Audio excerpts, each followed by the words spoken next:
Hey everyone, so my son Jack was sent home the other day with a book called Honk by Sue Smith. And I think in just a few short pages, this perfectly encapsulates everything that's wrong with traffic design, urban design, and how you move people through cities.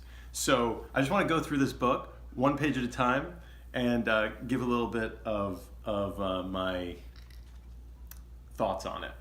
So it starts off with a fire truck, and the subtext here is a huge traffic jam causes big problems. Honk, honk, honk. Will the fire engine get through? So the premise of this story is an emergency vehicle trying to get to a fire to presumably save people's lives. Okay, let's begin.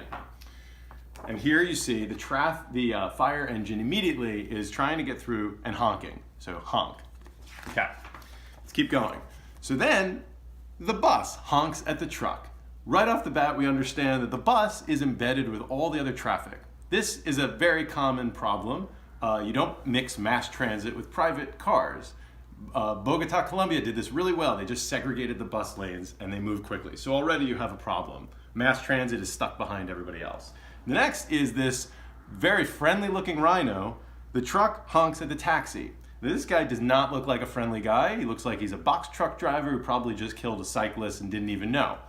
The taxi driver here is an Uber who is taking his fare somewhere, who probably should be taking mass transit and the great bus system, but because nobody can move, he's taking a private car.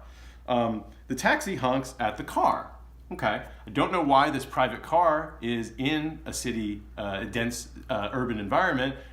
This might not be the case if there was congestion pricing in this city, because you need a way to not allow private drivers to easily go into the city center. Then the car, it's not the car, it's the driver. The car honks at the motorcycle, right? Cars are not people, people are people. That is a driver, that is not a cool looking dog, of course. And what I love about this is that they're all just making tons of noise and not moving. And then if you look really carefully, you see an elderly woman walking on the sidewalk. And you know, the pedestrians are pretty much the lowest rung on the totem pole in this city. So it doesn't matter that there's noise pollution here. Okay, so this guy is honking at the motorcycle. The motorcycle honks at the bicycle. And this is my favorite part because the bicycle would not be sitting in the street if this city had properly segregated infrastructure for bicycles. You know, protected bike lanes, which all cities should have if they care about the lives of cyclists. He is meanwhile doing the most efficient form of transportation in this city. And then here is a guy who looks like he's blind with a cane and glasses and a little fedora or something walking here. Okay, but here's the real kicker that I love the most about this book. The bicycle honks at the crowd. Now, what you'll notice here is that all of this rage and all of the noise and all of the honking is A, against pedestrians. Look at this crowd. It's more people than the entire traffic thing combined.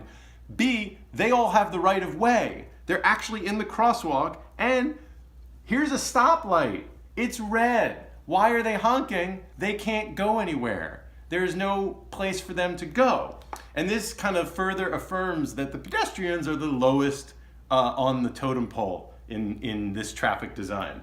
What I also dislike about this is it pits cyclists against pedestrians who are actually on the same side, and they should be fighting versus all of the car infrastructure for public space, for pedestrianization and for cyclists. And then finally, the last page, the fire truck somehow gets through all this traffic and makes it to the fire to presumably save some lives.